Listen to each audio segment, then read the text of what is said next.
Good morning, my name is Umberto Mucci. This is We the ItaliaNews, a podcast regarding Italy during coronavirus times. Today is Wednesday, September 16. The virus situation in Italy continues to be quite under control. The number of new cases is increasing, but swabs are also growing. As for yesterday, deaths have decreased, while the cured ones have more than doubled. The regions with the most cases were Lombardy, Liguria, Lazio and Campania, no region with zero contagions, but the number of hospitalizations continue to grow.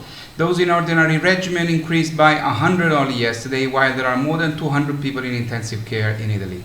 The probability of death for patients who end up hospitalized, therefore the most serious among those infected, have dramatically changed in these months.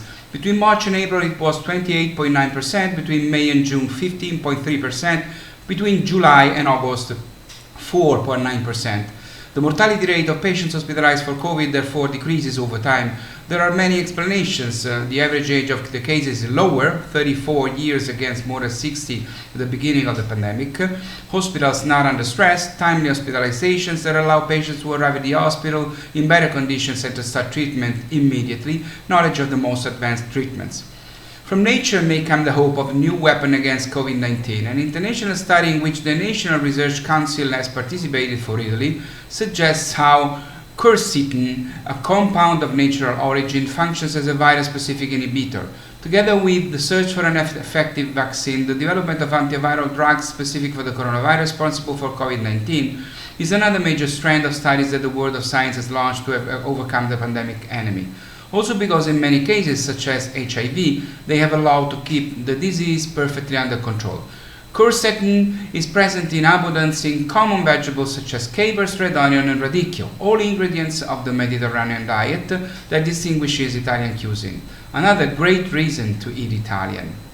The largest center for innovation and training in Europe was inaugurated in Roncade in the province of Treviso on the Lagoon of Venice in the Veneto region. It is the H-Farm campus, a unique place where school, talent and market will contaminate and work together. The campus will host 3,000 people, including 2,000 students from elementary school to bachelor's and master's degrees, all in English. The investment is over 100 million euros, the total area of 51 hectares, of which only 10% is built. The rest will be left to park, accessible to the community. Over 3,500 trees will be planted and everyone can donate one. It will be a sustainable and self-sufficient campus for 85% of its energy needs. An extraordinary and ambitious project with the aim of keeping talent in Italy and attracting them from abroad.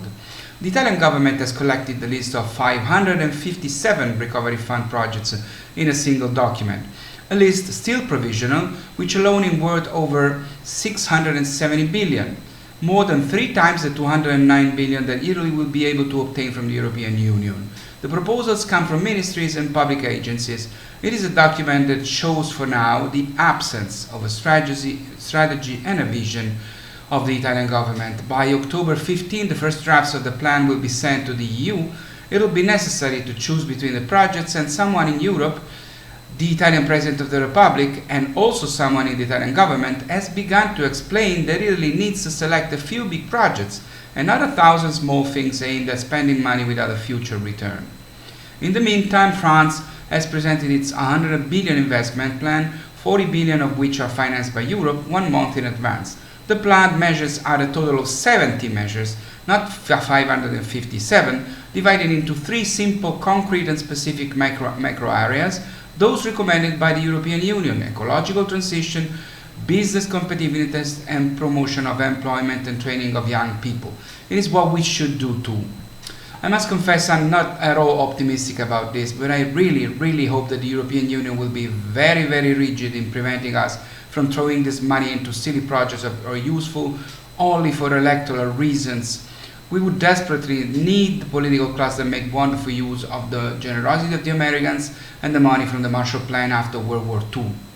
But I'm afraid that today in Italy we are very far from that kind of quality and foresight. Let's be hopeful.